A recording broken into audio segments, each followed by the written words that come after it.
À l'hôpital de Dubreka, à une cinquantaine de kilomètres de Conakry, les consultations commencent désormais par une étape cruciale, la création d'un dossier médical numérique. Je suis venue pour faire une consultation. Ok, prenez place. D'accord. Fatoumata effectue sa première visite. Pour 30 000 francs guinéens, environ 3 €, elle obtient son visa médical, une carte qui centralise l'ensemble de son historique de santé.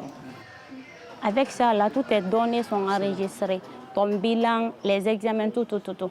Donc, je préfère ça par rapport au carnet parce que si c'est avec les carnets, l'eau peut toucher, ça peut se perdre ou les enfants peuvent le déchirer.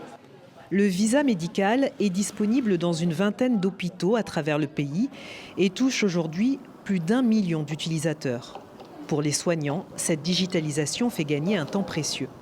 On n'a plus besoin de décrire 1000 fois si c'est le registre. Il faut écrire fièvre, vomissement, diarrhée, ainsi de suite. Mais tout ça, c'est dans la machine.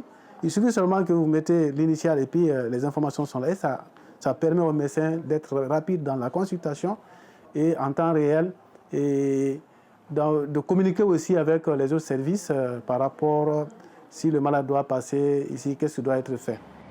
À l'origine de cette plateforme, une start-up guinéenne, Kouma Academy. La réalité est que les hôpitaux n'ont pas d'ordinateur, n'ont pas d'infrastructure. Et cette réalité, elle se fait en Guinée, elle se retrouve en Afrique, au niveau d'autres pays. Donc, on était obligé d'attaquer le défi à 2 niveaux.